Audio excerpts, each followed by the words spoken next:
And I said, there's no way in hell, not with that medical condition. No, Krabs is a bitch, John. I told my doctor it couldn't have been her. It had to be someone else. And he said, well, you better contact the last 3 people. And then the baby came out bald. What's up, everybody? YouTube only on a Wednesday afternoon. This is not a podcast. This is a YouTube only show. Stream because it's a big week. MIDDLEKAUFF is sounding good. Have you watched the season finale of Dexter? I watched it Tuesday night, yeah. How about that, huh? Have you watched it? Yeah, well, I mean, I was bedridden, about at 5 o'clock on yesterday, and I actually watched it before the Warriors game from about 4 to 5, and it was didn't see that one coming, to be honest with you. No, I didn't either. Although I had seen somebody tweet. No spoilers. No, I had seen somebody tweet, I'm heartbroken by the Dexter finale. And I was like, oh, what the fuck? So now I know, something. And I don't know. I don't. If it wasn't for spoilers, I got a take on it. The Dexter final doesn't make any sense to me. You think it keeps going or is it over? No, it feels like it's over, right?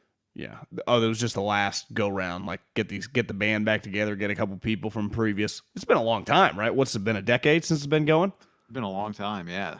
Because I was thinking but all the people that they brought back, Batista, his sister, who clearly, I mean, they didn't record this shit in 2009. No. They kind of look the same, don't they? His sister looks the same. Sister looks the same. Skinny, good looking. Batista looks relatively the same. I didn't even think Dexter looked that different, did you? No. Do you think you would age? I mean, Dexter was probably, what do you think, like 35 when they were shooting the show, and now he's mid-40s? Maybe it was 40 to 50. Yeah. I hope I'd look that good a 10-year span. It looks good. In your later years of life? Yeah. Hit that like button if you're hanging out with us. The thumbs up button. We appreciate that. We have a listener named Daniel, John, who sent me a DM because we've been saying on the show, it's hard to find a good playoff bracket. Check out this playoff bracket. This one changes depending on who wins. Like you can just, like if the Steelers and the Bills win, there's your matchup, and the Raiders win, whatever. It's just this is a good playoff bracket right here. So thanks to Daniel, we'll be using this one on the show moving forward. Wait, so how did you get the Niners win? They automatically go there no matter what. Well, I mean the Niners play the Packers if the Eagles win. If the Eagles lose, right? I thought you just got Niners-Eagles there for a second. I did, but it was because I hadn't filled in. Is there a scenario where you could get Niners-Eagles? No, there's not, because those are the 2 lowest seeded teams. One of them has to play the Packers. But I did. There was Niners-Eagles there for a quick second. There's a big matchup right there. So now click Rams. What happens? Yeah, so now it won't work because somebody has to play the Bucs. Gotcha. So really the only way the Niners avoid the Packers if they win is if the Eagles upset Tampa. Right. Because that's the only team that's a lower seed than them. Which feels highly unlikely. I would say so. In Tampa? Would that be an all-time... Because like the Niners, if they win, a lot of people are going to be like, they're not going to be one of those, after a team wins, and then after the team retweets the NBC crew or the ESPN crew, and it's all the other team on the bottom. To me, that's a 50-50 pick 'em. Yeah. I would imagine the clip of the Eagles-Tampa is going to be 100% Tampa. Like nobody's going to pick the Eagles. If the Eagles were to win that game, I do Brady, given the season, probably one of their crazier wins in, like franchise history. Obviously, they've won a Super Bowl recently, and they beat Belichick. But given that, I don't know. I mean, I don't think a soul's going to fucking pick the Eagles. No. And is anyone going to pick the Steelers? Well, Coach Reed just said they're playing like a number 1 seed, so I don't know. Andy might. What does that mean? They're playing like a 1 seed right now? They're just kicking ass and taking names. I mean, I guess he's watching them against the Ravens, and they had a comeback win against the Ravens. I heard Rosillo say, I'm glad he did this research. This is a pretty good nugget. That, because the Titans, they're, I would say their fan base, a little edgy. They're not getting the typical number 1 seed respect. Now, granted, I saw Jim Wyatt. I think he's like a long time covered the Titans. I think actually now he works for the Titans. One of those like kind of transitions, genius Titan. Work for NFL teams. They have way more money than your local paper. Unless you got a piece of the Athletic before the sale. That is true. But did a lot of them get a piece? I don't know. A lot of people were tweeting like, "Amazing, what a move!" And I'm like, okay. Who's got the stock options? Kawakami did. Is I think the average number 1 seed over the last 2 decades, the point differential was like plus 150 or plus 160. Like if you look, the Patriots are plus 160, the Bills are plus 190, Chiefs are plus 116. The fucking Bucks are plus 158. Like all the good teams, the Cowboys are plus 172. The Titans are plus 65. So it's by far the lowest point differential for any team that's got the number 1 seed over that stretch in either conference. Like that's pretty telling because usually if you're the number 1 seed, you are a clear dominant team. Now, right. I think they'd argue, well, we've won games, and that is important. My question would be like, is Derrick Henry back? And what was their point differential with Derrick Henry? And what was their point differential without Derrick Henry? That's a great question. You'd probably have to do a little insight because he did miss 9 games. So did you see the clip of him doing running back drills? He looked pretty normal to me.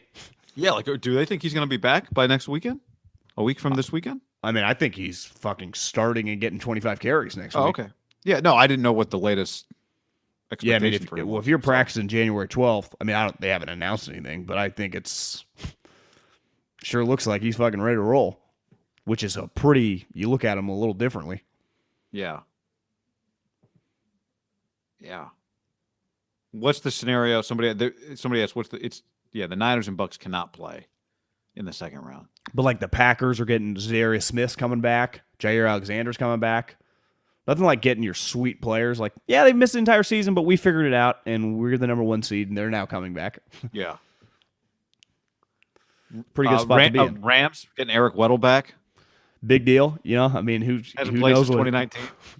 He's like, yeah, I might have had too many eggnog white Russians over Christmas. Didn't quite expect to get back in the flow. I ran, probably up through October, and then I transitioned to normal people workouts where I just would get on the stair step where I'd lean over and I'd watch my iPad.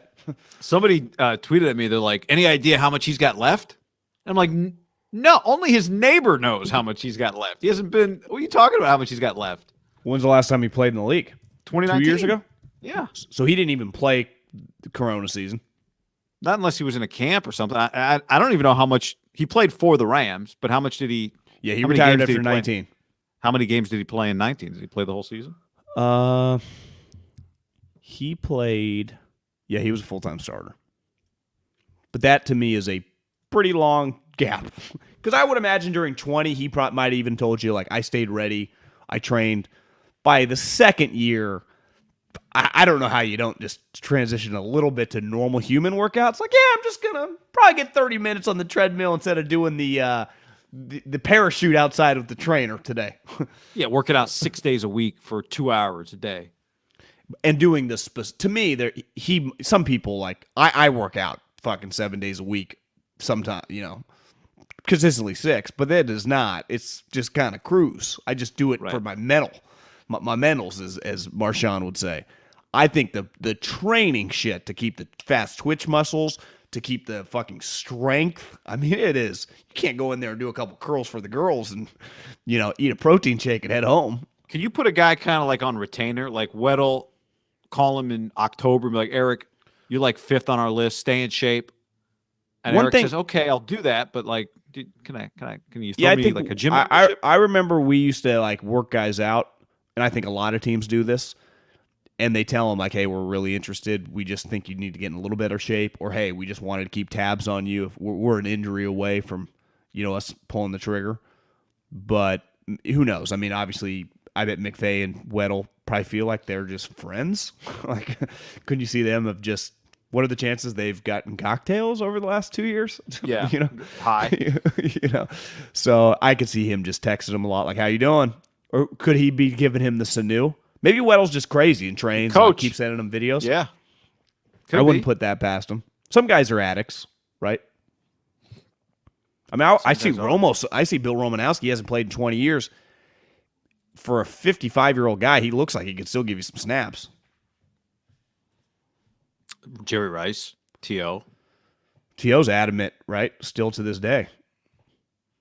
So it's a young man's game.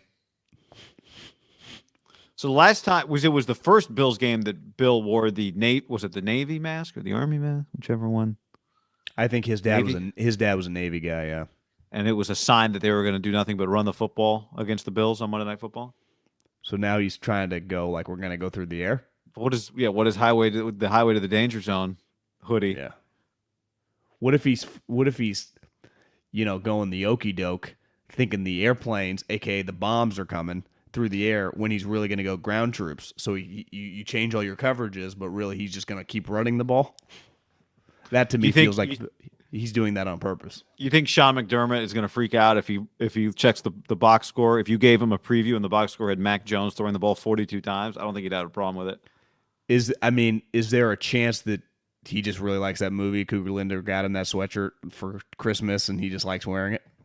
Well, it says something on the sleeve that I can't make out. I wonder if it's like, is this like one of the Patriots NIL deals has like this like Matthew Slater's company makes danger zone? Because it's got like laces, like he laced up, like somebody cut this hoodie, or it could be a gift from Cougar Linda. Oh, maybe. Do you know what it probably is? I bet it's a local, someone in the Northeast, a lacrosse team, and it's like their defense is known as the danger zone or something. And it says like, Maryland lacrosse or, Rutgers lacrosse. Didn't you say his second kid, who's also on the staff, played lax? Could be, yeah. Yep. I think that feels like a lax type thing. Bill likes lax like most rich people like golf, but he really likes lax. Like if you tell me that he watches over under 50 lacrosse games a year, like gets some stent to him, like I just would imagine, because if you like something, you want to watch it, right? I don't see he's like locked into baseball all off season, right, or basketball, but I would imagine he likes watching certain teams, programs. I bet he's friends with whoever, like the Duke lacrosse, whoever the best lacrosse teams are. Don't you think he? Yeah, just the local lacrosse teams, right? Which they're probably all the same, best and local. Well, I was thinking this last night. Did you watch just flipping channels? In Auburn, Alabama basketball, and they're both. Auburn looks like a fucking NBA team, and Alabama's a top 25 team. And do you know who's Alabama's coach in basketball? Nate Oates. Yeah. So if you were him and you've been there for a while and they're good, how often would you just be like, especially in times when basketball season, like in August, like I'm just gonna go for the next week and go to Alabama's practice every day and watch Nick work? Like, if you were a lacrosse coach and you had a good program, wouldn't you be nuts to not reach out to Bill knowing that he likes your shit and would probably befriend you? Well, I know Nate, yes. Short answer to that, yeah. I know Nate Oates, they'll bring recruits over and have Nick come talk to recruits. And Nick will give him 10 minutes and talk to his basketball recruits or his team. I remember hearing Nate Oates tell a story about how they had a player who was hurt. I think I told you. I've probably mentioned on the podcast before. This is a couple years ago. You've done a Nate Oates game? No, never met him. But see, I've heard him on podcasts. Seems like a high-level guy. And Saban asked him, like, what's up with, I don't remember the player's name. What's up with John? It's like, groin. He's out like 3-4 more weeks. Saban's like, 3-4 more weeks?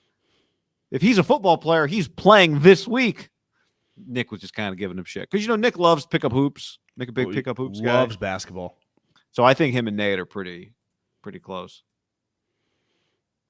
And I bet Nick talks to every coach in the athletics department. Well, I've heard Justin Thomas talk a lot. The way he got to know him is because he helped the golf team out, recruit. And obviously Justin's the highest level of the group and became friends with him. But I think Nick, recruits the shit. He's a sports guy, like Bill. Bears have completed their interviews with Doug Peterson. They've announced. I love now that teams are announcing. Have you noticed this? Like teams will put out a graphic. Like we just talked to this guy, this 32-year-old guy from Harvard. Here's his picture and his name and like his bio. The Giants did that, I think, was it the Giants did that with like one of the Bills executives they interviewed today? They just put it out. Is that like the growing trend now in football? Yeah. Just to like keep everyone in the loop? I had to look up who Glenn Cook was. I'd never heard of him. Who is he? You want to guess the team? Browns. Yeah. How'd you know? I don't know. Felt like it just feels like people are going to be interviewing Browns. I was hoping you'd say Raiders. I just don't. Why do they never get anyone interviewed ever? Why does that never happen? I don't understand. It feels like in all of our years, it's never been like, "God, we interviewed this guy from the Raiders." I'm not even trying to talk shit. It's kind of crazy because even bad teams, it's clear if you just watch. Like, obviously, the Patriots over the year. I mean, certain teams are just going to have more inclined to have guys interviewed, but you don't have to be on like the powerhouse team if your name gets to a certain level. No, but you just have. There has to be the Colts have a guy that always interviews. Yeah, you got to have at least have some successful drafts, and high picks. You got to win some games. To me, it comes a lot of it comes from you have to hire people from outside of your circle, and then those people have crossovers with other people's circles. Like you go look at General Patton with Denver. We talked about this, like 3 or 4 coaches that have worked with him at different places in Minnesota that are now in like different places, right? And I saw Michael Lombardi tweeted today, basically like Dan Quinn's going to be the next head coach of the Broncos. Well, I saw the betting. He's the clear betting favorite. Was it 200 to 1? The way Albright's been tweeting all season, it felt like kind of a done deal before. Obviously Vic knew he had to win, make the playoffs, and even then he might not have been a lock. But when Vic was going to get fired, like that was Patton, the type guy he wanted.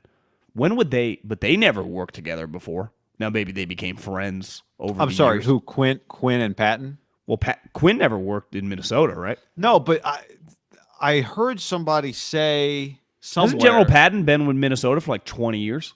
Yeah. Were they together in? Let me look up old George Patton. Well, somebody said they know each other, but I don't know. That's his name, right? George Patton?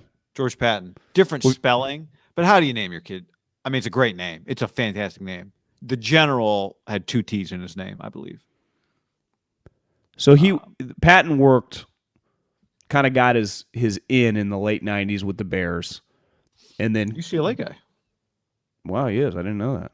He's from L.A. Then the Dolphins, and then he spent basically the last 15 years with the Vikings. So how did he end? I mean, maybe just get to know him. Maybe they have the same agent. Maybe they just become friends. I'm just going to Dan Quinn's bio.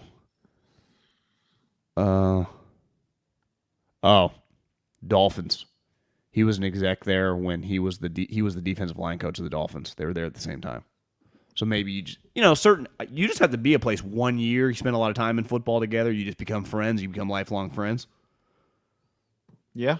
1 year's enough to me in football. Like you spend an absorbent amount of time. Just think about it. You work with somebody for a year, you can become a friend with somebody in a year. You go to school with somebody, people become friends in a week, 3 days at your dorm. Well, here's the other thing. They're the exact same age. So I think sometimes you gravitate toward you have similar age. Maybe you're dating 2 girls in the same circle in Miami, having a good time. Boom.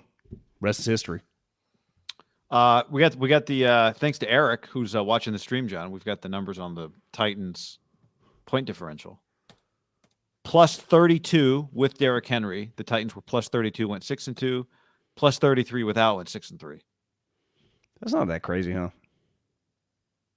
So it's maybe just not big. One thing we've been talking a lot about is Dan Quinn with the Cowboys. How really he just can we everyone give Eric a thumbs up? Yeah, give him a thumbs up. Good job, Eric. This video for Eric. That's a fucking great math, Eric. Is just for about a 3-year stretch. I wouldn't say whipping boy, but Dan Quinn was by every game losing a lot of juice. Just like, what is going on? This guy's defense is terrible. He's a defensive guy. What's going on? Would he have been a lock to just get a head coaching job if General Patton was not a GM? Because maybe not. I don't think so. Yeah, so maybe it's skewed. I'm a little surprised. Like his buddy's the GM, which to me, I'd say, hey, General Patton, I know you like him, but you have a lot of juice right now. You're viewed as like a Chris Ballard right now in Broncos. Everyone thinks you're good. If you were on the open market right now, 3 teams would want to hire you. Are you sure? Do you want to just – I know you're friends with this guy, which makes it comfortable, but is he the best coach? Feels like he's going into this with his mind already made up. Where it's like, don't you want to shouldn't you just talk to all the offensive guys? You know how it is, John. When somebody believes in somebody, they believe in somebody. I agree with you. Dan Quinn's 43 and 42. This is a lot like why Kyle Shanahan drafted Mac Jones, right? It's just, oh, wait. Sorry, they talked him out of that. But when you believe in something, you believe in something. Well, maybe George Patton would come back with me this. You used to see my last draft? I know Dimitroff has fucking great hair and he dresses like he should be in Hollywood, not like most of us just grunt scouts, and doesn't really talk or look like anyone we've ever seen from the NFL, which is kind of weird because he got his start from Belichick, but he claims he used to cut grass back in like the late 90s, but neither here nor there. I can draft 7X as good as that guy. And when Dan had pretty good rosters, he was fine. And then if I was, the other side, I'd say, well, Dan did inherit Matt Ryan and Julio Jones and then hired Kyle Shanahan, which was a great hire. But as you see around the league, owners get an erection for offensive guys. So the moment that you guys have any semblance of an offense, that would mean you're probably pretty good because your defense is going to be good because you drafted good defensive players and you inherited some as well. That guy's going to get hired as a head coach. And as we see with Dan Quinn, and just the law of averages, you're going to miss on some hires. You just are. I give Dan actually credit because remember, he went from Kyle to Sark. And that first year with Sark, they were still pretty good. And it was McVay's first year, and they beat him on the road in L.A. The Falcons did. The year the Falcons went to the Super Bowl, you know what their defense was ranked in points? This can't even be right. No, I don't. Not great. 27th? How's that possible? Well, they had the top offense in the league, didn't they? I know, but that's crazy. See, that's my thing. I mean, he'd be like, well, back to that Dimitroff character. When's the last time he drafted a defensive player worth of shit? Again, hair on point, outfits always looking snazzy and up to date. Drafting, little hit or miss. And I'd go, well, personal experience. You got a lot of juice from the Julio draft pick. And remember, that was really ballsy. And Belichick Belichick told him not to do it. Dimitroff, too, by the way, met him one time at the Pac-12 championship game when Mariota beat, I think, Rich Rod in Arizona to go to the playoffs to play Jameis. I've met him twice, and he doesn't know me from Adam. He is a very nice guy, so I'm not trying to make fun of Dimitroff. No, you're not. But his look is unlike anything we've ever seen in football. Which I got a lot of hair. A lot of hair. Which I'd say the Belichick guys are pretty consistent with just nuts and bolts kind of looks. Even the skinny in shape ones. Yeah. Micah Parsons told the offense of the 49ers likes to play bully ball, quote, I'm from Harrisburg, where bullies get bullied. There's a bully in every gym. At one point, it's going to take somebody to stand up and fight. I never back down from a challenge, end quote. Yeah, I mean, a bully in every gym? Yeah, I mean, he's 19. Boxing gyms, you think? He's 20 years old. Yeah, I mean, Harrisburg, PA is tough town, man. The guy at your gym who wanted you to wipe down the. Yeah, I'd say the Walnut Creek average household income at $197K is probably a little different in Harrisburg and some of the towns in PA. I wouldn't compare those two, so I will give him the benefit of the doubt. I also think, I was telling you before we hopped on, I wish, to me, that's not even that controversial of a quote, and I'm sure the Niners will try to use it. It feels like when we were kids, people would just straight up be like, I hate that motherfucker. I can't wait to play him on Sunday. Or even, obviously, baseball, the same thing. Like, that next time that guy gets in fucking the batter's box, I'm going to throw one right at his head. You could not say any of the stuff that we grew up on, but that would make this really, really fun. Social media would take it 50x. Like, we can push this one, but it's like, do I even put that much stock into what a rookie? I mean, he backs it up too, so he can say whatever he wants. Maybe the basketball gym? No, I think he's because this was part of what Fred Warner said. Fred Warner's quote, which you alerted me to on Rich Eisen, asked about the team being a team no one wants to play. Fred Warner said, quote, let's say the roles were reversed and the Cowboys were at the 6th seed and we were the 3 seed. Who's the last team you want to play at the 6? You don't want to play the Cowboys. They're talented in every single position on their entire team. Like, you can list literal stars at each position group. So it's going to be a battle. It's going to be one of the biggest of the year, obviously, which is what the playoffs are. Going to be two dogs going at it. I think it's going to be a 4-quarter football game, back and forth. We're going to have to put our best game if we want a chance to win. Is there any doubt in your mind that Belichick has a guy on staff that handed him this just to keep for later reference to give to his team? Like, this is how you do it. Like, this is mental warfare 101. Like, that's it. If Bill's like, all right, let's say you failed and you're on a radio show. The first step was avoid the radio show. There was a great story in that new Patriots book that came out about, I think it might have been Larry Izzo, like leading up to a playoff game, or maybe the first round of the playoff, or what, I don't remember if it was the Giants game the first time around, whatever it was. But Izzo was, Bill had everybody terrified. Like, you do not do radio hits. Like, you don't say, not that you don't do them, but you don't say shit when you do them. So he did one. And is that a big part of that book? How just their media training is like intense? No. I mean, there's two stories. One where Bill rips, what's his name? The receiver that came from the Saints, Dante Stallworth. What'd he do? Same deal. Just like said something he should have said because a reporter told him, hey, I'm doing a story about Randy Moss. Do you have a second? He's like, nah, we're not supposed to talk. Bill was basically like, you don't speak for anybody else. Like, you let Randy speak for himself. Like, just shut the fuck up. All I told you guys to do was shut the fuck up. Like, Bill, like, ripped him. What did Dante say about Randy Moss? Nothing. I don't even think it was that. It was nothing. So Izzo does this interview, but then afterwards, like, immediately regrets doing it. Like, fuck, I shouldn't have done it. Did I say something?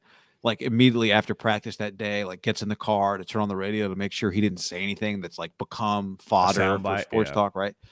Tom tells Bill, Tom was in the car with Izzo when he did it. Tom tells Bill about it and tells him, like, Izzo's pretty freaked. Like, should we just scare him? So Bill's like, great idea. Bill actually went along with it and kind of gave Izzo some vibes that made him think that, like, Bill knew he said something. Bill said something after practice, like looking around at everybody, but like locking eyes with Izzo. Don't anybody say anything fucking stupid on the radio. Like, made a whole thing about it. And I guess Izzo was like pretty scared for like 4 days until they finally let him in on it.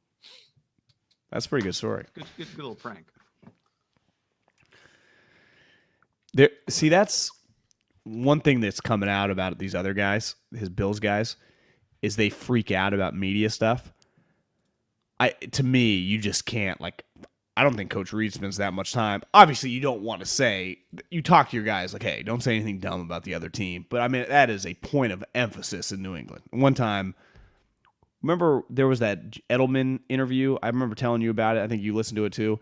And Jules was adamant, like, you learn fast in New England, like what you can and can't say. It's just something you do not mess with there, right? I just don't know if that many teams just spend that much time thinking about it. Beside the basic stuff, I don't think you can hammer. Like, Bill truly believes that because the way he acts with it. Well, most coaches, like, even if you watch Joe Judge throughout the last couple of years, he would actually be kind of normal. Like, you can't, like Kyle, it'd be kind of disingenuous if Kyle was like that because Kyle acts normal, right? A lot of the time, like, can have normal answers. And his guys do too. But, it was probably way worse back in the day when guys were liable, when it was truly hate and the rival was like, fuck that guy. I miss that. Those were special times. When guys didn't know each other, they didn't change teams, they didn't make a lot of money. They didn't work out together. There's this great clip that came out yesterday. Did you see the one of Gronk? For like NFL films, like they put out like 45 seconds. He goes up to Brady on the sideline and tells him, I need one more catch. Yeah. Brady's like, all right. He needed one more catch for $1 million incentive. So Brady, I think it was catch and a catch plus like 5 yards. Like he had two separate bonuses to hit 500 each. Was it? The best part was on the sideline. He's like, I got my millie. We're going to the city. I got my millie. And I guess he's talking to like their cap guy. Did you see Schrager tweeted that the guy he's talking to after it is like the guy that writes the contracts, not their cap guy, but like the guy that writes the contracts, just hanging out on the sideline. And that's an element of the game. Can you imagine that element of the game? I don't think the game's any worse for that. But in 1988, $1 million catch incentive, let alone 1978, right? Well, didn't they yank Tom? And Tom's like, I'm going back in. Wasn't that part of the clip? Oh, is that what happened? I didn't Where realize Tom's that. like, I'm going back in because it was 31-17 with 6 Make minutes sure left. that he gets it to Gronk. Yeah, I'm throwing this to him. What I would say if Tom's like, I'm going back in, I'd be like, look, how about this, guys? How about you both stay out of here and we just give Gronk the bonus? How about that? Yeah. I'm okaying it. Greenberg, you're okaying it? Yeah. I think it's kind of like you and me doing a deal. You can do a handshake deal, but is it in writing? Because they could say that and they don't have the juice. Totally. You'd have to write it up real quick on the sideline. Yeah. Tom, like imagine if you get hurt doing something. Hey, Glazers, we good? Gronk? Glazers are like, I didn't quite hear what you guys said on the phone. I thought you said something else. I do think it's pretty amazing that Gronk has come back these last couple of years and looked as sweet as he does. I did not expect. I thought he'd play, but I didn't expect him to be one of the better tight ends still in the league because he clearly is. Well, how many balls would you guess Rob Gronkowski caught this year? 68. I'm going to go with 60. Yeah, I'll say my original guess. 68. Feels high. Yeah, I was a little high, too, in my mind. He was 55. Okay. He'd have 6 touchdowns. Which was probably, what, second or third on the team receiving? Yeah, I think Godwin was pretty high. So the last 2 years in Tampa, yeah, maybe I'm overplaying a little bit. He's got 100 balls in 2 years and 13 touchdowns. You think they would probably pretty good given what 13 touchdowns and 100 catches? Yeah, and the just team that's what already he means loaded to with Tom and that team. And he's a good player. I mean, he's just fucking huge and catches the football. I mean, he's impossible. He's just a good. I mean, he's an all-time winner from Belichick. Yeah, why wouldn't you want him on? How many teams would have wanted Rob Gronkowski for $7-8 million a year doing that? Every team in the league would have signed him, right? Yeah. Except he wouldn't sign there. John, the top 10 rated NFL games of the year. Number 1, the Raiders. Number 2, the Cowboys and the Chiefs. All right, Raiders-Cowboys on Thanksgiving. 41 million people watched that game. Number 2, Cowboys Chiefs. I mean, it was during the 1 to 4 range when everyone's eating dinner. It was the perfect game, and it was a good game. So you watched the whole game, right? Yeah. How about that was Christmas Day? Browns Packers. Is that right? Is that the Christmas Day game? Week 16. Yeah. Another day where everyone's at home. What was the other Christmas Day game? I mean, all you need to know is Bears, Lions. Cardinals, Colts. Good call. Bears, Lions. I mean, the 4th most watched game that was on Thanksgiving. But a bunch of Cowboy games. 1, 2, 3, 4, 5 Cowboy games among the top 10. I saw the 2 games Saturday, even though neither of them really meant anything, did like 25 million people.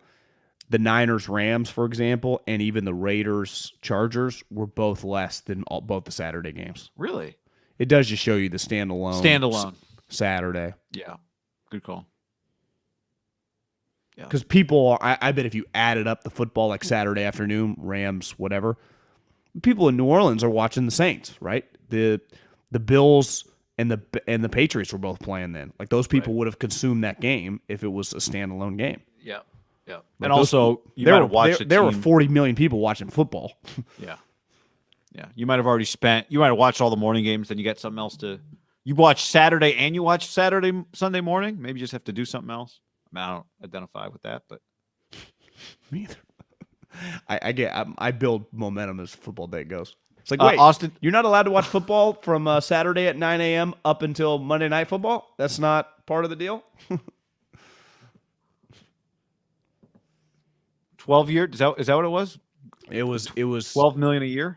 It was 3 for 36. All guaranteed? I mean, I don't think he factored in the guarantees. Greg, they just traded 3 first-round picks for the guy.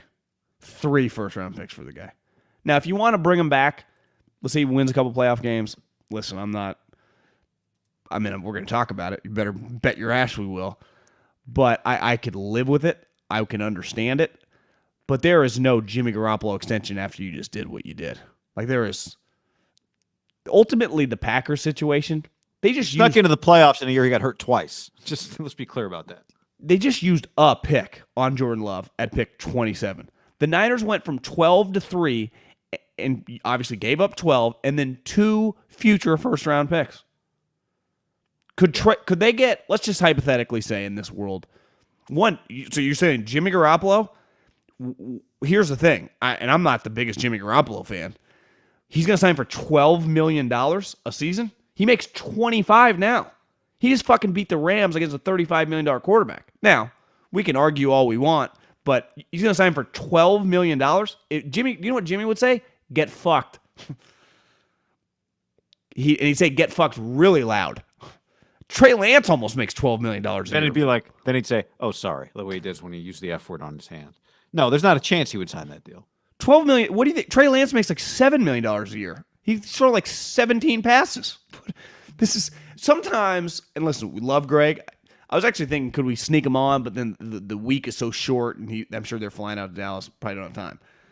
But sometimes I see some of these things, like, and Greg's been at all these different generations. Like, the amount of money now is just. Mike Glennon a couple years ago got $18 million for a 1-year deal. Like, now, if you could sign Jimmy Garoppolo to a 3-year, $36 million extension, you would 100% do that because then he would become so tradable. Right. But there is no world, unless you'd make him your backup quarterback. 100%. You could do anything you want, which is not normally what you do with quarterbacks. If you would guarantee every penny, would Don Yee and Jimmy Garoppolo sign that contract? No. But I do think the one thing, I think when smart people have takes that you disagree with, it's always constructive to just take a step back and think about why might somebody feel that way. And this is a guy that talks to Kyle Shanahan every week, right? Goes to practice, Greg. I think he knows. Now, I'm with you. Like, this is not a realistic option. But I think he knows that, when we would go through the season, like, why is Kyle sticking with Trey? Why? I think Kyle's opinion right now, this second, of what Jimmy Garoppolo can do for him is much, much higher than what Trey Lance can do for him. Now, there's other factors that come into play. Like the organization going, all right, Kyle, we had the year. It's time to develop Trey Lance. Because if we're up to Kyle, just Kyle, and things technically are, it would not shock me if he brought Garoppolo back, if Garoppolo wins him a couple playoff games, right? I know you and me and everyone else, and I tried to be this way because I wasn't going to be negative after they won the game, and the scouting community tends to be glass half empty, or just realistic because they've watched so much football. We're very positive on everything we saw in the Houston game. The feedback I got from people that are indifferent, just in offices with coffee, some chew, and their iPhone playing some country music as they bang out film, thought Trey is a way bigger project than they even imagined. And balls in that game were flying all over the fucking yard. And the thing I got from multiple people, again, different teams, no dog in the fight. Both guys liked him coming out and are still like, would be a fan. Like, both the teams would take him. We're just like, oh my God, this guy needs a lot of work. So the Niner fans, and the upside is there. But if he had to start every game next year, assuming that he doesn't make a dramatic jump in the offseason, which a lot of times dramatic jumps happen in the offseason, when you get to play all season and then you improve on, like, he got to play 2 games, start 2 games. Like, it's not that much to build off of. Like, No. you'd be assuming a lot in the jump. Right. I do think there's a chance that Jimmy Garoppolo is on the team next year. At minimum, like training camp. I do too. But it is the problem, though, Guy. But part of it dictates what's happens next. You lose this week to Dallas, you're not running it back. And he throws a couple picks. Again, I think $25 million is a lot of cap space. It is. And I think the reason to draft Trey Lance went well beyond Jimmy Garoppolo's injury issues. I think it became clear that he's not a top-tier franchise quarterback. And if you don't have one of those, you should be looking for the next guy. But I don't think that's necessary. I do think the injuries was a factor for Kyle. Like, if you told me Jimmy was just playing 16 games the last 4 years, I don't think they would have done what they did in the draft. Now, we both got to the same place. No. But what I'm saying is, to me, like they needed to replace Jimmy Garoppolo one way or the other, whether he's been injured or not. Their team has gotten to a point where they need a little more out of their quarterback in order to win a Super Bowl, I think. Yeah. But I think, like, for example, me and Kyle, I think reached the same conclusion, but different. I think the injuries were why they ended up there for him. Because I think they would have been winning enough games to be going to the playoffs if Jimmy Garoppolo was healthy every week. For sure. They would have kept riding it out. They would have been what the Browns and the Minnesota Vikings were just dying to have. Just have us in the playoffs every year. And yeah, you're not Tom Brady or Aaron Rodgers, but no one gives a shit when you're winning 10, 11 games every year. The problem is Jimmy would just disappear as he did in 2020 for 20 games. Hell, this year, the 2 games he missed, if they would have had CJ as their backup or Nick Mullins, and let's just hypothetically say they had not beat the Texans, they're not in the playoffs, right? Their backup was just physically a little more gifted, and their team was healthy at the time. So maybe it wouldn't have mattered, but Jimmy missed 2 games this season. Like, how many games did I guess Rodgers missed the 1, but he was healthy. I mean, he got fucking corona. Non-corona. How many games all the top guys miss? Mahomes 0, Allen 0, Brady. Has Brady ever missed a game? Rodgers 0. Rodgers has not missed a game under LaFleur. Herbert? Right? Herbert hasn't missed a game in his NFL career. See Lamar starting to kind of he's had some COVIDs, but he's also had some injury stuff. Lamar has just been sick a few times, like not even COVID. Yeah, that's true. This year he had a high ankle sprain, which to me is, if you're a running quarterback, high ankle sprain, is something you have to prepare for if you're a team, right? Which is why they have a backup quarterback who's kind of Lamar 2.0. Right. Divided by 4. It was like 2.0 means you're the same, and he's not Lamar. Even though we'll give him his flowers, he's way better than you or I would ever thought he would be, right? Tyler Huntley? Yeah. Yeah, definitely. Better in the pros than he was in college. Well, he was a 70% passer in college his last year. I think it was 74, actually. Wasn't playing Will Anderson and Dean. No, he was playing with Britton Covey, though. Future Patriot? Or 49er. By the way, John, we mentioned this the other day. This weekend, Sunday, 11 a.m., Puesto, Santa Clara, doors open. Niner game is going to be on. I say get there, around 12 maybe. Hit them for halftime of the Bucs game. Incredible margaritas, incredible food. You and I have eaten there, and it's delicious. And they want to make it Niner Fan Central on Sunday afternoon.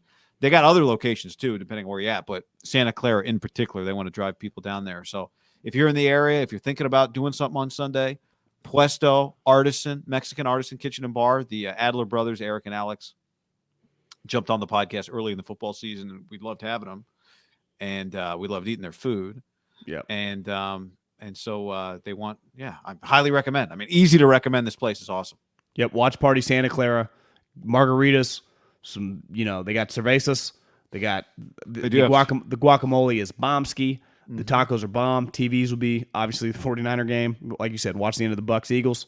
It's like feels like a nice little warm up match for the main event. Appetizer. Yeah, little appetizer. They'll have the Bang Bang Margarita because this restaurant is legit. If you haven't been, a lot of people hit us up and say, "Oh, I've been in Southern California, whatever." They have 2 locations in Levi's. The Bang Bang Margarita is what they sell at Levi's. And that is El Tesoro Blanco, tequila, strawberry lime, a little tahini on the rim. I myself a big fan of the quesabirria taco, which is the crispy melted cheese on the tortilla, and then the braised short rib, the Jalisco salsa, the pickled radish, the classic guacamole on that. So, I think John had you had the tamarindo shrimp taco you really liked, and you liked the I always forget the name of the steak taco you liked, but filet mignon was the bomb. Filet mignon, yeah. So get in it. Go also, get it. Puesto. Get in our DraftKings game. DraftKings, download that app, promo code HAM. Yeah, I reserved I was a a little rusty. I made a DraftKings game the other day, didn't put it in the Haberman and MIDDLEKAUFF League. If you entered that game, if it fills up, then it'll go off. If you're in that game, though, it might not fill up because it's not in the league. This game is going to fill up. How many games you got going on? So there's 2. There's Ham Wildcard Weekend 2.0, is the main game, is the correct game, so to speak. The other game might work as well, depending if it fills. But I was like, why isn't this game filling? Then I realized it wasn't in our league. It was just a general game somewhere out there in the ether. Oh, then I'm getting out of it. Yeah, so bail on that game. That's a good call. I'm going to get out of that game too with my fake-ass lineup from the other day. How can you withdraw? How do you withdraw? You just go up to the upper right hand. Withdraw. Warning. Withdraw entry. I'm out, bitches. So that game looks like 22 spots left. It'll be $10 entry Saturday, Sunday, Monday. Those 6 games. And winner wins like $250, something like that. So you're right. 2.0. So the link is in the, if you're watching the stream, obviously you're watching the stream, the link is below. It should take you to the correct game. Somebody try that link out and tell me if it takes you to the right game, but there you go. Love it. Go peep that. I got to watch it. Have you watched a Mike McCarthy press conference yet? I did not today. I might do that. I haven't watched him yet. I don't know if he says a lot, though. I mean, I watched him on Hard Knocks. Kyle will tell you some stuff. I don't know if McCarthy says much. I'd rather watch Jerry than old. Did you see Brandon Staley say today he almost cried after watching Mike Williams' performance? He almost cried? He became emotional. Because it's Mike's last game? Is that? No, it was like how gutty it was. It was Brandon Staley gets a little emotional talking about the game Mike Williams played Sunday night and seeing him in the locker room. He didn't have anything left. ... That's a performance I'm never gonna forget. Was he hurt or something? Here's another good one. Brandon Staley on his performance as a defensive play caller. I feel like I coordinated as well as I ever have. You have to look at the process over results. You know one thing I've been thinking about, Guy?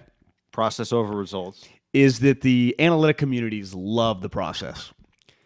Do you know what the NFL and sports is? And I'd say most just the private sector is. Results. It's a result-oriented business. Do you know when people talk about the process? When you're Nick Saban and your fucking results are elite. When you're Belichick and the results are Brady or Tiger. Then we go, well, what was the process to get there? Hey, Brandon, no one gives a flying fuck about your process when you lose the Raiders as a favorite, when you have one of the great young quarterback seasons we've ever seen. You are this guy can't even fake being a fraud. It's in his bones. It's who he is. I mean, if it's crazy. Who he is, then he's not a fraud. No, he's a fake person. He's a complete fraud. Like he doesn't talk like this when the lights are off and he's talking to his wife. No chance. I truly believe those people, they're switch flips and they just talk like, hey, how you doing? Good, yeah. That fucking idiot. Yeah. I think that happens a lot. I would love to get an inside look of like, yeah, that fucking idiot. You talking about just like the way people talk when the mic is off? Is that how you doing? Good to see you. Yeah. Walk away. Well, wasn't that the story with who was the coach that was the story on? Like maybe it was the original Mangini in Cleveland stories. Like, he would say hi to players, but then behind their back, as he's getting down the hall, say something to another player. I don't want to put that on Eric. I could be wrong about that, but I think a lot of that is, because the process is a plan. Because you have a plan and he's following a plan, right? He's following a plan.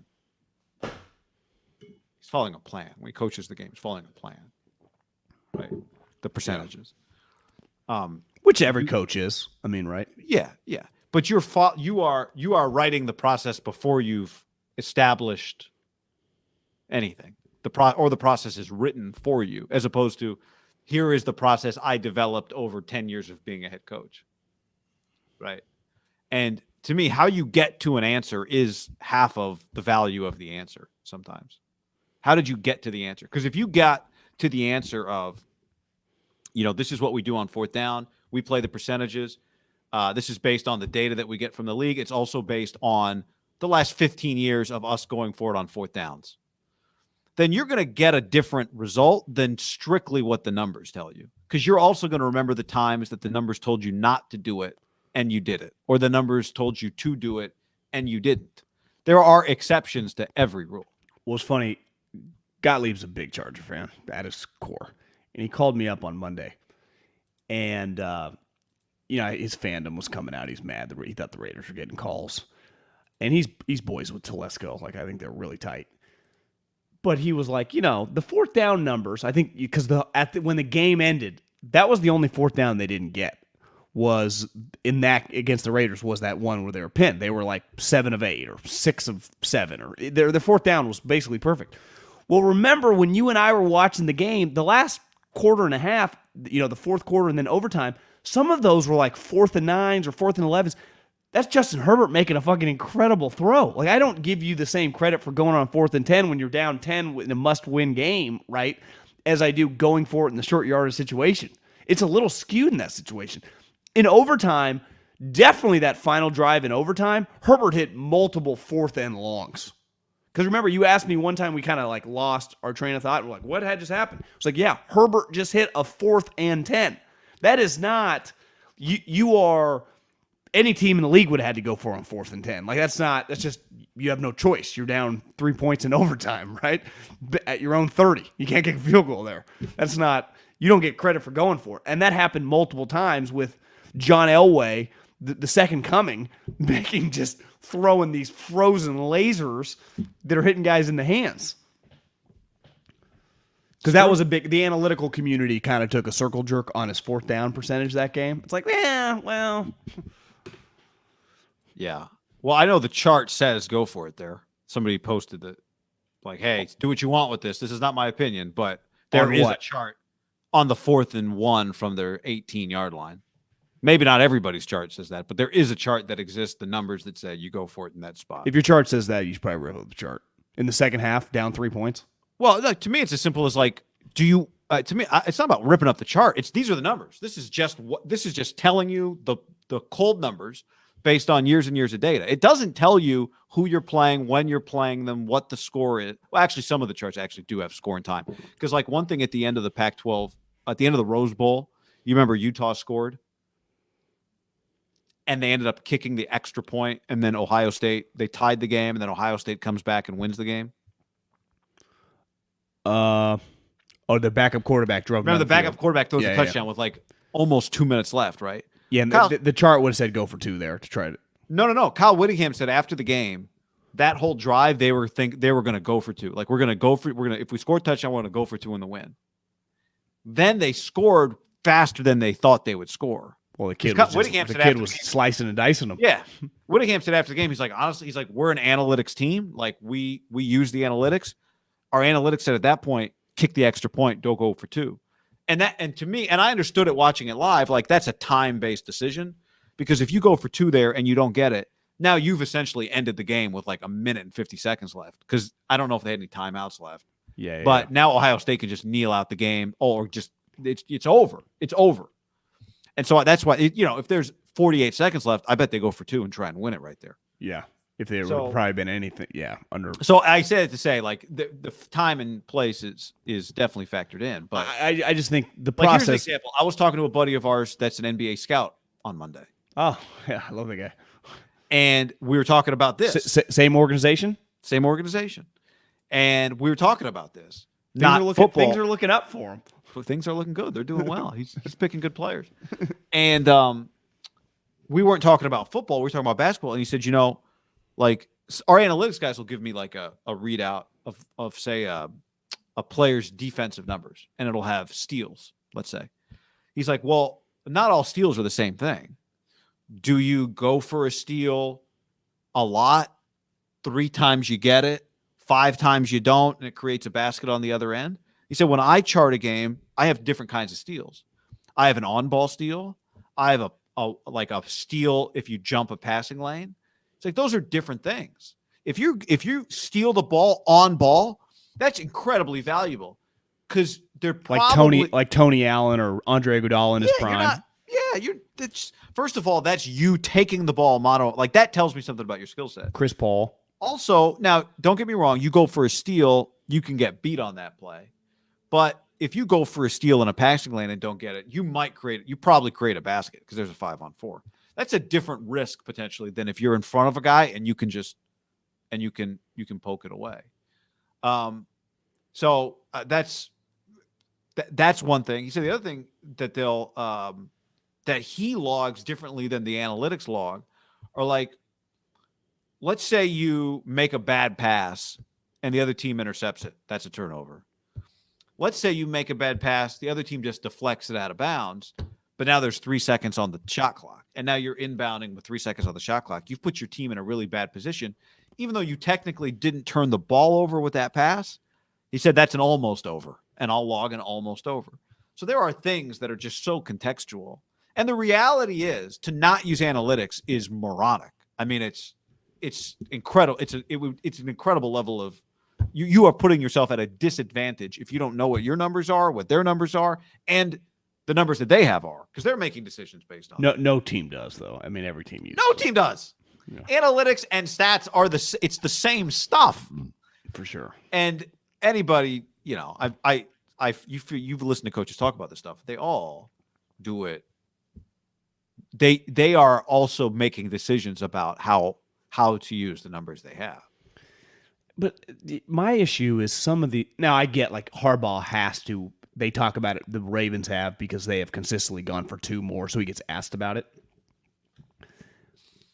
One of my good buddies who is a podcast listener, he worked for Andy before I ever got hired with the Eagles, and he's now with him with the Chiefs. Like, Andy's had a numbers guy on full-time on his staff for fucking 15 years. I never see quotes of him talking about it.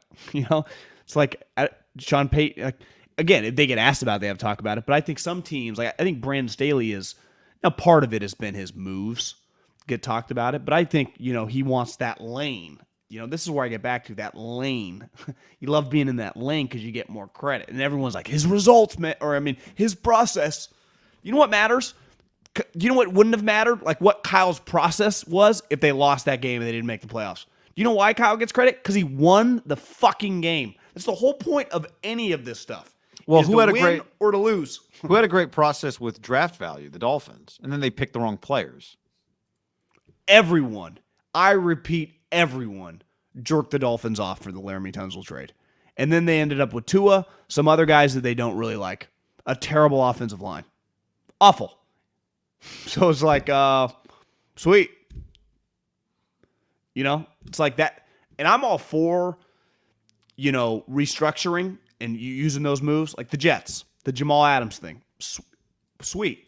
They better pick some sweet impact players, right? Last year, the Giants are a good example. Awesome move. Trading. Well, you could have just taken Micah Parsons. I heard someone say that today. They're like, well, it's pretty sweet to, trade back, get Tony, who did not have a touchdown this year, and have this extra first-round pick. Or you could have just, I don't know, drafted Micah Parsons, who your division rival did, and now looks like Lawrence Taylor 2.0. But that the ESPN NFL Live crew of non-players love that stuff. Oh, that's ESPN.com article, Barnwell and company, just like, oh, the value. But here's the fact is, like, that's Barnwell should love it. Because your front office will have the guy that tells you about draft value and the guy that tells you about who the best players are in the draft, and then the coach and the GM have to synthesize and make a decision. What's worth more? I just know this. I'd rather have Micah Parsons than Tony and whoever the hell they're going to pick. No question. Absolutely. I'd rather have Justin Herbert than Tua and 7 of their other draft picks. Like you're wrong. You lost. We just value the thing I like most about sports. Like there's two parts of the column. There's a winner and there's a loser. There's really not that much gray area, and there is sometimes with trades, like player trades, I guess. But over time, it plays out. Well, and that's the point. Is that in 10 years, you might view that Brandon Staley quote differently if Brandon Staley's been to 5 AFC championship games. You're like, you know what? He was right about his process. If he's won the division 3 times in the next 6 years, then he'd be right about his process. But I don't think we like when people tell us, I always hate this. Tell me what kind of guy you are. Oh, I'm the kind of person that just, I just tell you what I think. Like, okay, why don't you just tell me what you think, and then I'll decide what kind of person you are. You don't like what's your greatest weakness? Sometimes I just try too hard. I put too much of my heart and soul into everything. Everyone's always like, I'm the kind of guy that just tells you the truth. Like, well, I don't know you, so let's know each other for 2 years, and then I'll decide if you're telling me the truth all the time. There's no way for me to know the first time we meet, right? And you tell me how you like whatever.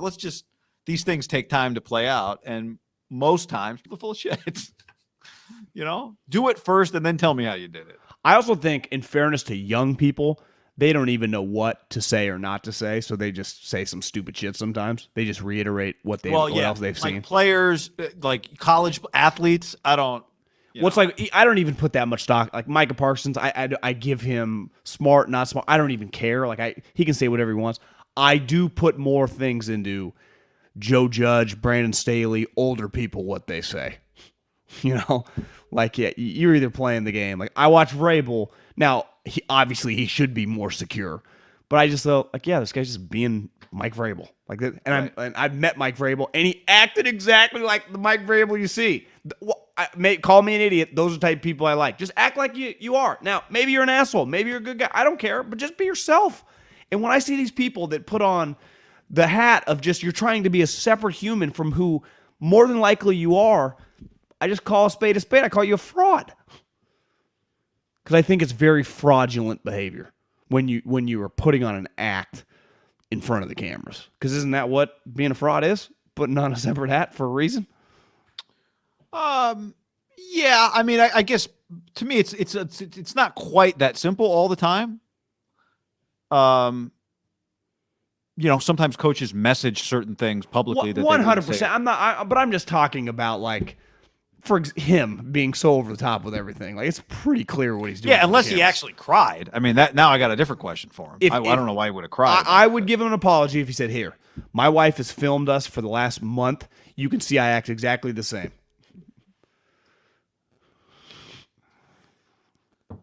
Oh, I didn't see you there. John, the Washington football team has the Washington football team has a new bag of Lay's potato chips called Golden Grounds Grown in Glory. Lay's grew potatoes in fields that were mixed with grounds from FedEx Field. So you can now buy chips that were grown with some of the dirt from FedEx Field, John. Grown in glory. Just wanted For a split second, I was like, today's the date when they were announcing their name, and I thought they were called the Golden Grounds. I was like, is this serious? Is this a joke? Makes sense. He's a self-made billionaire. He knows how to make money. Mm-hmm. For a guy that is clearly people hate him. I mean, despise the guy. He did. I remember going on a deep dive. Self-made all of his money by the time he was like $30 million. I mean, one of the true great. If he had just never bought an NFL team and just kept making a lot of money, I think we would talk about him as like one of the great business pillars of America. Yet he bought an NFL team, and it's been terrible since. But to make that much money, guy, he bought the team at like 34 years old by himself. And he did not grow up rich. It's not like he inherited it. He made it all himself. And we talk about him like the village idiot because he's deserved it. But just a wild case. If you're going to be a rich guy and buy a sports team, if it goes wrong, everything that you spent all your time to make all that money, people will act like you're dumber than the guy they randomly pass on the street. It's no question. Like, who knows? Like, what if I told you Elon owned a team? He would be the worst owner in the history of owners, and he might well be. Would everyone just think Elon's the dumbest guy going? Feels like Cuban never gets killed. Won a championship. Teams has had success. Early, other owners didn't like him, but he was. I remember being a kid, and when he first got in the NBA, like my dad, like older people thought he was a clown, screaming at refs and stuff. I mean, yeah. Let's face it, he made his money kind of overnight on the internet, which you get credit for, but it's not. You didn't spend 30 years building a business. Yeah. A little different deal. I could see how, even if you're richer than me, but if I go, well, you got rich over 2 years doing something just like perfect timing. I spent 30 years. Like, I don't view us as equals, like in the business community. I like Mark Cuban, but I could understand back then. Now times of like he's, what's the thing called? Stardust. Remember that thing he tried to get going? Cyberdust, yeah. I was on it. It was true. Mark Cuban had an app that, like, it would protect. The SEC would never be able to get your text messages; they would disappear. And part of the promotion was, if you get Cyberdust, here's my handle is like M Cuban. Just send me a text. So I texted him on Cyberdust, and we booked him on the radio show. Yeah, it was cool. I mean, he's cool. There's no way around it. But that was kind of Snapchat. Yeah, it was, but without pictures. Snapchat. Could you not screenshot Cyberdust? I don't quite remember. Well, you can't screenshot Snapchat either without alerting the other person. Right. That's why my brother likes communicating with me that way, so he can limit what I take a picture of and not. What does your brother think you're stealing from him? I don't know if he just takes me a picture like he doesn't. I don't know. Doesn't want me to send it to other people. Yeah, he's old school for being a young guy. He's old school, so he uses Snapchat. I love that. That's fantastic. Well, his generation, like I would say, early 20s to like 30, Snapchat's very big. Snapchat was like 10x in stock in like a 10-month span a year ago. Yeah. I know, just communicating, it was one of my great misses because it's like I was like, it's a little too high. I remember being like $15, and then it went to $80. But I knew his generation, like, it's not going away. People talk about Twitter. They never talk about Snapchat. Like, Snapchat has more users. That's a fact, Jack. Right. And they've known how to, you can do business on there, advertising and monetizing.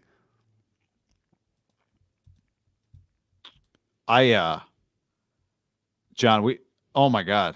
I got to give, so apparently Barstool just released a video that they were going to release during the Arizona Bowl. They found the naked guy who hugged a shark, and everyone thought it was Jim McElwain. Oh, because they were going to get like Jim McElwain off the hook. They did an 8-minute feature, and I know Mac. I love Mac. I've never talked to him about it or asked him about it because I knew it was just kind of watching the way it went down. It was awkward. It was I think it really was it bothered him. I had a source close that he did not like it at all. No, he did not think it was funny, which surprised me because he has a good sense of humor, but it obviously was a big deal. And I would imagine maybe there were like maybe the university, like people were, this is when he was head coach at Florida, were on him about it, perhaps. And I'm just skimming through this interview. I can tell I can't hear it, but I can tell watching him that he's not comfortable. I can tell he doesn't like it, but they found the guy. He's off the hook. They like revealed the guy to him during an interview. Good for him. Oh, that is awesome. I don't know if he ever found the guy before, but the guy came. Does look like him a little bit, a little darker. Golly, that was. Oh, they brought him to a CMU practice? They brought him out. Wow.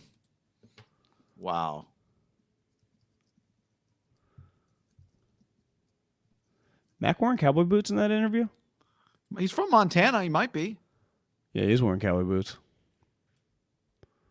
You know the long-haired Caleb guy who's pretty funny? Played quarterback at North Carolina. Is that who this guy is? In this video? Or the long-haired guy with the white shirt and the red tie? Yeah, watch him just interviewing Mac? Yeah. Follow him on Instagram. He's pretty funny. He was the third-string quarterback. I think the starting quarterback was, one year was like Trubisky, Balionis's boyfriend, Renner, I think his name is. Brett Renner. This guy was like, his role for like 3 years on the North Carolina football team, was like holding the things like Chip used to do, the different colors. This guy was at practice. This guy was a college football player. I think Mac looked actually a little looser. It's easy to get over it once your career is kind of. I remember thinking like that was going to get him fired. Yeah. Well, how long did he survive after that? He made it like that was, I think, the summer. Then he got fired that season. Yeah, it felt like it was part of the mounting pressure on him was that situation. That guy is definitely fatter than Mac, looking at the picture. Yeah. Oh my God. How wasted do you think that guy was on the shark? I'd love to know more about that. I want a story. I want a feature 2.0 on that guy. Are you going to watch this video later? The second we stop this stream, I'm going to watch that video. I'm liking it right now. This video is going to get a lot of... Portnoy just tweeted it. That's sad. Their bowl got failed. Well, oh yeah, that game. Is there an update on Pole Assassin? No, he's just on the team. I mean, I don't think anything happened. He's like one of the best special teams coaches in the country. I think he makes like $1 million to be their special teams coach.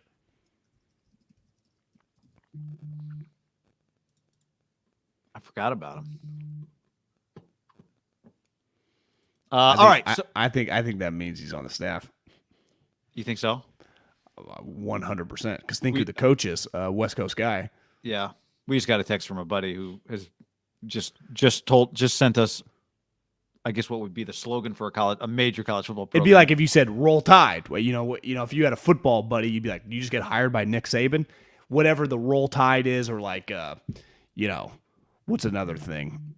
Would be like the Gator Chomp or something. Yeah. What's the one that has "damn" in it? It's like, I want to say it's like "Roll Damn Tide," but it's like "Go on, damn ye boys" or something like that. My neighbor walked by me today, and he was dressed in a sweet sweat outfit, and he looked like Jimbo Fisher would, and it was all Texas A&M. And I walked by, and I'm like, "What's up?" And then I think for a second, I'm like, "Did you go to school there?"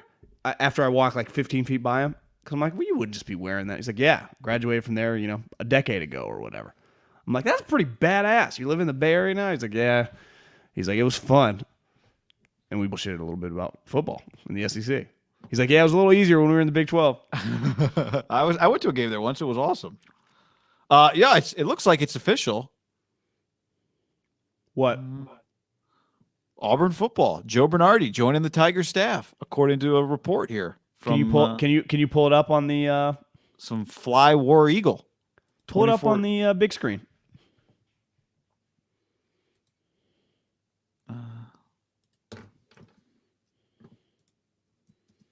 Which, by the way, this reminds me, I was going to mention on the podcast. Auburn football. Joe Bernardi expected to join the Tigers coaching staff 5 hours ago. We have an official role there? Auburn football's on the hunt for a new D-line coach. There's nothing. Come on, give me some.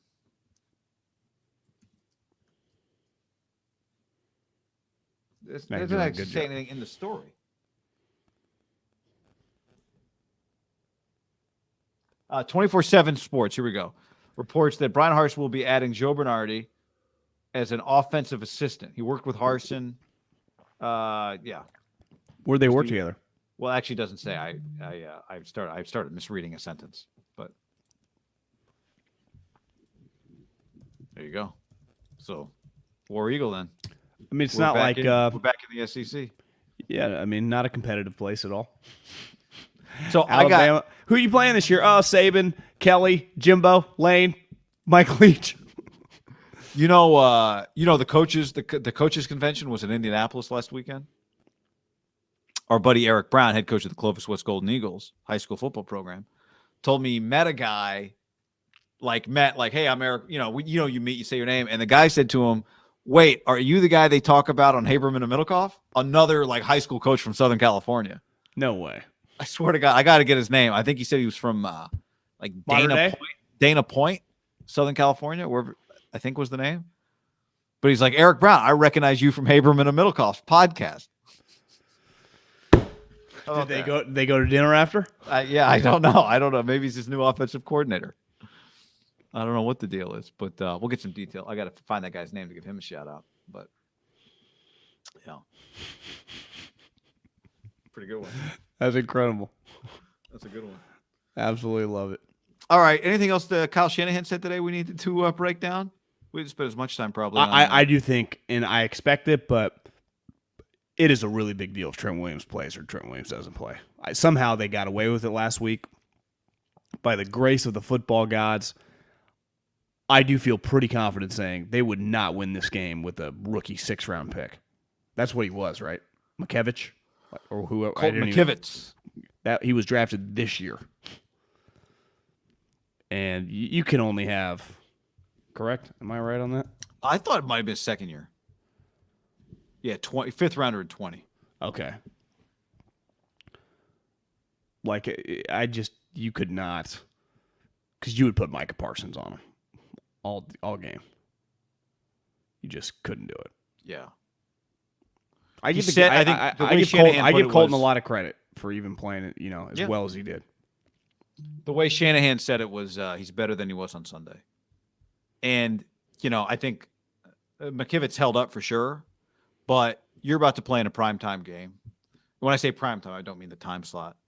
I just mean what happened at the end of that game when Von Miller sacked Jimmy Garoppolo by beating Colton McKivitz on 3rd down and 10 to make it 4th down and 17 or 18, and the Niners had to punt. That is the moment where it bites you, is where Von Miller, future Hall of Famer, going up against 5th rounder who doesn't play left tackle, holding your own for 3.5 quarters is different than blocking him on 2nd down and 10 with 2 minutes left in a must-win game. 3rd down and 10, 2 minutes left in a must-win game. You know what I'm saying? Like, that is the moment when it gets you. Because Trent Williams, PTP'er, baby. Von Miller, PTP'er. This game, this is a primetime PTG'er. So I need my PTP'ers playing their PTP'ers in the PTG'er. Do you consider every game this weekend all 6 PTG'ers? No. You don't consider all 6 playoff games primetime games? I mean, yeah, but yes. The short answer is yes. But I don't put Bucks, Eagles in the same category as Cardinals, Rams. But yeah, you're right. They all are. And I would say Steelers, Chiefs. Why? I bet that was that the most watched game of the weekend though. It's Sunday Night Football. Yeah. And it's the Steelers and the Chiefs. Yeah. I bet there's 35 million people watching that thing. But I hear what you're saying. Well, the point I'm making is just that I think it's fair to say I'd even just say the reality is, regardless whether you're playing the Cowboys, playing the Steelers, you're playing teams in the playoffs. You could not have got there without minimum winning 9-10 games. So you're playing the best teams. You just are. Yeah. You're playing the best teams. And given the matchup, which the 49ers, their matchup just happens to be a team that has, they probably overpaid them, but at the time they didn't have a choice. Lawrence makes big money. Randy Gregory would have been a big-time player for years if he didn't, the marijuana rules weren't outdated, archaic. Let's change the times, especially us Tilray stock owners. Really need everything to keep passing. And Micah Parsons turning into one of the greatest rookie pass rushers. I don't think people quite understand, like, Khalil Mack, who became a $90 million player like 5 years ago, he had 4 sacks as a rookie. And it was like, he's a really good player, but he has a long way to go. Bosa, who was unreal, played on one of the great defensive lines we've ever seen for a rookie to just get to play on, had 9. This kid had 13. And it was clear by about 5-6 games in, like, that's the guy. This guy's an all-time rookie. Ass-kicking machine. McKivitz, that's not... If you put it this way, Micah Parsons is a better player than Von Miller right now. And I love Von. First ballot Hall of Famer. I put a big bet on it. You would Micah say Parsons. Close. Well, with one guy went for a second and a third. Yeah. What would Micah go for? It ain't close. At least, look, if you need the Jamal big fella Adams back and you need him back fast. If Jamal Adams goes for 2 ones, yeah. If you said right now, he's so good, he's so good, he's untradeable. Micah Parsons and Russell Wilson are available. Who would have a higher asking price? Let's say the Seahawks are asking for 3 1s and 2 2s. You factor in all the variables too, like he's on a rookie contract. You're absolutely factoring all the variables. Like right now, real life, because real life, you'd go, I'm not trading 3 1s for Micah Parsons, and I go, okay, you shouldn't, fine. But they traded 2 1s for Jamal Adams, and Micah Parsons is twice as good as Jamal Adams. And his position's way more valuable. And he's cheaper. Younger. You don't have to extend it. Yeah, I think he would go for every bit as whatever Russell went for. Because I'd be like, well, look at the Dolphins. They had about 7 first-round picks. Do they equal Micah Parsons? The answer is no. Like, would the Eagles trade their 3 first-round picks for Micah Parsons? Yes. This- They're 3 first-round picks for Micah Parsons. In 2022. Would they? I mean, is that how we might say that's not value, right? Well, you'd be. I think you'd look yourself in the mirror and you go, we're not going to get Micah Parsons with any of the players. But can 2 or 3 of our guys be immediate impact starters and the other guy be solid, and we get 3 guys on rookie contracts? But you better nail 2 of them. It's one of those where you wouldn't do the deal, but neither would the Cowboys, maybe? No, I'm just the Cowboys would never trade. There's no amount of picks you would trade Micah Parsons for, right? So he is arguably, I'd say, like him, One Herbert. said that about Herschel Walker. I'd say him and Herbert are like the most untouchable players in the league, given their rookie contracts and how good they are. Especially Dean, he loves that cheap contract. But the chances that I don't think in this draft, I think Howie might. Those picks turned out to not be great. Because he has Miami's, he has the Colts, which is like, you wouldn't trade 18, 19, and 22 for Micah Parsons? True. I mean, those picks you probably would. Because what would you have to do? Let's say Parsons was in this draft and you knew how good he was going to be. What would you have to do to get up to 4 or whatever? Yeah. What would Look they what say? the Niners did. 18, 22. And You'd have to trade 1. 3 once, which is what the Niners did. Yeah. Or at least do a swap. So maybe. Did you know that CBS had the first pick? Well, Lee just said that. Lee, where did you find that information? That CBS had the first pick and they took the Niner Cowboy game In the TV auction? in the TV auction. I did not see that anywhere. I mean, CBS had to be like, show me the matchups. Where did you see that? I just typed it into Google and I do not see that. I'm not seeing it anywhere either. If you made that up, it's a good thing to make up. At least that's KMBR. So the 98% chance Greg Papa said that. Is that a direct quote from Greg? Which he might have been told that from the 49ers. Yeah, I know. If Greg said that, then I believe that. Well, Should we FaceTime him? I mean, just text someone with the Niners right now. How does CBS get your game? Because I wasn't that interested, but now I kind of am. Is it true that CBS had the first pick in the wild card round? I got fat fingers. Wild card round and picked you guys? V Dallas? Well, you could argue that Dallas would be the number 1 pick.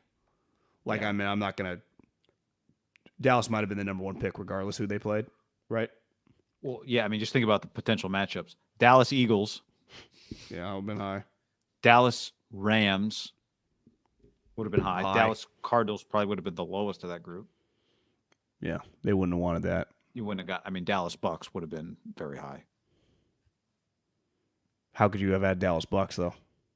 No, you couldn't have. I'm just saying if somehow all the teams playing first round in the NFC playoffs. Yeah. Like you would if Dallas does beat the Niners and it's Dallas Bucks the following week. Can you imagine that thing? Dallas Cowboys at the Tampa Bay Buccaneers. I mean, that's yeah. What's bigger for TV ratings? Dallas versus Brady, 49ers versus Rodgers, second round. I know it can't happen, but I'm just saying, I think, what? Yeah, I think it just has to be Dallas, right? I got told by a guy that would know. He's like, I haven't heard that. Also, probably doesn't care. Yeah, I don't think that. I probably might have made that up. I don't even know if that's how it works. It's like an auction. Some weeks there's picks. Some weeks there's. It feels like the NFL can manipulate it themselves. How would CBS have ended up with a Fox game, with an NFC game? That's what doesn't make any sense to me. Well, do you always get the CBS games? I don't feel like I don't ever remember Jim Nance calling an NFC game in the playoffs. Now, honestly, maybe this new format has changed the game a little bit, right? Is that possible? Yeah. Now that ESPN's got a Monday night game. Because here's the thing. Because you have a Monday night game, you have to have 2 teams from the opposite division from the teams playing in the Monday night game playing on Saturday. Say that again. So just thinking about it, because you have a Monday night game, whatever conference those two teams are in this case, it's the NFC. Yeah. You cannot have the possibility of them playing a team that played on Saturday. Why is that? Oh, just because the competitive disadvantage. Right. So you have to have, to me, it seems, I don't know if that's how they thought of it, but just thinking about it. Oh, you got to have the two NFC teams play on Sunday. Yes, you have to have two AFC games then on Saturday, an AFC game and two NFC games on Sunday, and the NFC game on Monday. If you had an AFC game on Monday, wouldn't you put two NFC? Because you just couldn't have a team get an extra 2 days. It's not even fair, especially because they don't just play Monday, guy. They play Monday at night, and then they play on the road. Well, unless the Eagles win. The winner of the Rams-Cardinal game goes on the road unless Philly beats the Bucs. That's why that 2 seed was so big. Well, what if? Because if LA had ended up as a 2 seed, they could have played Monday at home and then just stayed at home. Oh, actually, they wouldn't have played at home. They would have been off. Who? Sorry, let me rephrase this. If the Rams had gotten the 2 seed, they could have played at home Monday night and just stayed at home. Right? Yeah. Well, like them winning that game was huge because they would have been the 2 seed. I kept saying that. I'm like, honestly, I've watched some of McVay's clips. They're pretty shook. Like the one thing that makes me a little nervous, I got a DM. Like, do you think that the Cardinals could beat them Monday night? Fuck yeah, I do. And I'm not a Cardinal guy, but that's a type of loss. If it was the regular season, you would not love the Rams this week. Like you're just kind of shook. Now I know you have to like shake it off. When you factor in Stafford, not the most trustworthy guy, and to lose a game like that. To me, I would not put a penny on either team in that game. I'm just going to watch, enjoy, but I have no clue what I'm going to witness. Do you? Do you have any feel for that game? Because I think both teams are not trustworthy. Is one of them just going to roll out and look fantastic? Doesn't very possible. To me, the Rams would be more likely to do that. I saw McVay say today they were not ready at all for the silent count. He's like, it has been we didn't have fans last year. All season long, it's been an incredible home field. I think they've been impressed because LA kind of got shit on, like, what's this building really going to look like? And it's been good. And you're in there. The Rams fans were loud. They have some cool things going on. But even he's like, when I walked out of the tunnel and saw the red once, before kickoff, I was a little stunned. And then once the game got going, and I think Stafford said this, we had to change to go to silent count. They were not prepared for that. And, I think on the higher end of remember the Raiders used to take a lot of pride, like, we own Qualcomm. It was cheaper to get in. It'd be hard to own this because it's expensive. Like, it's just going to be that ticket's going to be really expensive.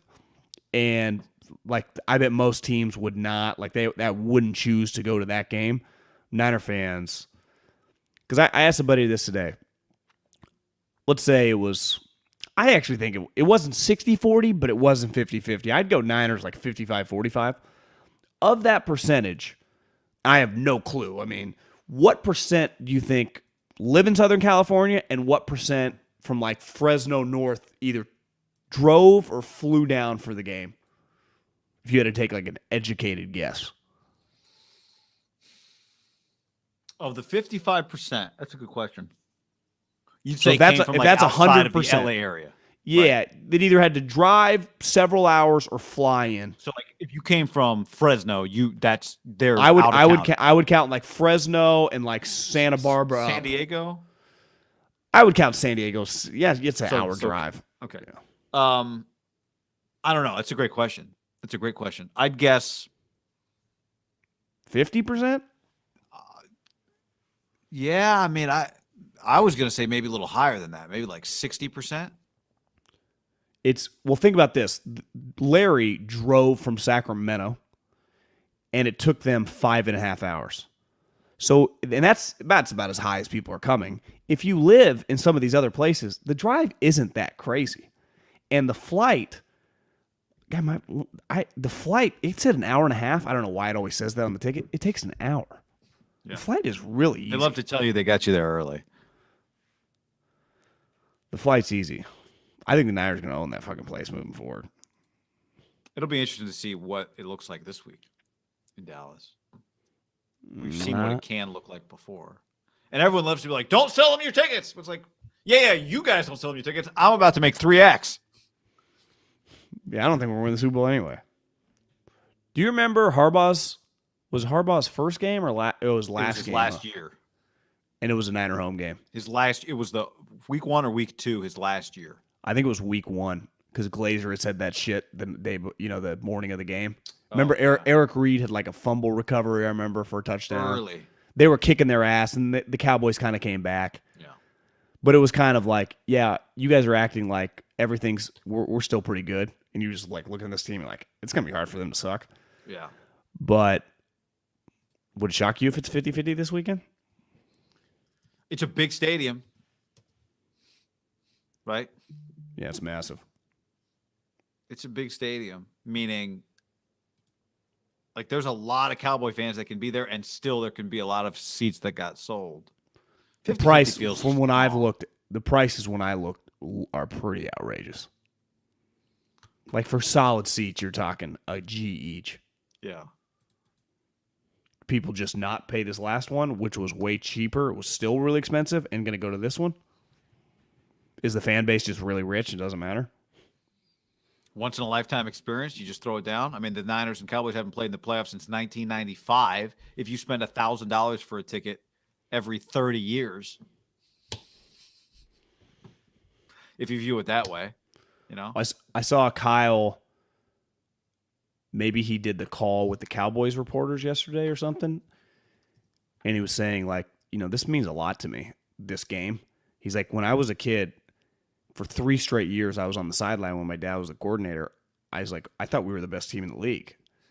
And, and he's like, I've never watched these games on TV because I was there. And he's like rattling off like Alvin Harper. And he's like, and at the end, he's like, you guys can tell, like, I've never seen these games on TV. This is all from just my memory. Like these, if you're in my age range or older, these things, he said that those 3 times when they played back 3 straight years, were the Super Bowl, and everyone in America knew it. Whoever won that game was going to put up the trophy, and it played out that way. It was very clear, very fucking clear.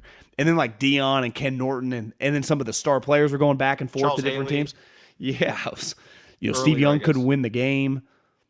Dion was a specific one because Dion joined the Niners, and then he went to the Cowboys. But this game is not those by any means. It's just not, but still pretty cool. Those games were, in my lifetime, like, to me, I vividly remember watching one of them with my dad at our house. Like, they were some of the biggest sporting events. I mean, they were, like, on Michael Jordan's level or maybe, like, Tiger winning a major level. Like, it was and if you live, like, if you were behind one of the teams, it was the coup de grace. I mean, it was it. I mean, the Niners, Harbaugh sniffed it, and I think it's why so many older people took so much pride because it kind of felt like that. Like, God, this matters. And I think Kyle's season in 19 felt like, this reminds me. Yep. This reminds me. Yeah. And all Cowboys fans have ever wanted just to be reminded of that. That's all. I quoted a John Mara tweet about his job, and it's like the one I'm coming around a little bit, like, you don't need to win Bill Belichick Super Bowls. Nope. If you can resurrect, especially when the bar can't get any lower, people just want some big wins, some cool players, and just to have some pride in their team again. And that's why Kyle and John get so much credit. They're a laughingstock right now, which is what the Niners were. He even admitted, he said, I've never been this embarrassed as an owner. Someone asked him, is this your low point as an owner? He's like, yeah, to be honest, it is. Not when Eli didn't shake your hand on the way out of a press conference? That was a bad one. What was that when he fired? Was that when he fired? No, was it not shake his hand? It wasn't. I don't remember exactly what it was. I just remember there was an Eli one. Didn't Coughlin not shake his hand? I thought maybe it was Coughlin. Maybe it was Coughlin. It feels like Eli wouldn't have done that. Remember Coughlin gave a presser after he was fired, and he pointed at Eli. That's right. He's like, "You're the classiest." He was so proud, and then he goes off. He walks by Mara, and he hugs all of his former players and his kids, and then he walks out because they forced him out. I mean, won 2 Super Bowls. They tried to fire him before he won a championship. But this is what we always talk about. Like, it's not just about did you win the championship, right? It's just, do you have a chance every year? And if you win one, then it makes all the other times you just have a chance, like the Saints or the Steelers with Sean Payton and Mike Tomlin, all the more fantastic. Well, it's like if the Niners lose this weekend, it would suck. But you know what was all worth it? The season, the making the playoffs, and the Rams game. Winning that game. Yeah. Yeah. You know? And then the offseason feeling like you didn't waste the year before. You gave yourself a shot. Give yourself a shot. All right. Anything else to say today? Back with a pod tomorrow. Thanks for hanging on this YouTube-only live stream. A casual hang with Ham. Later, everybody.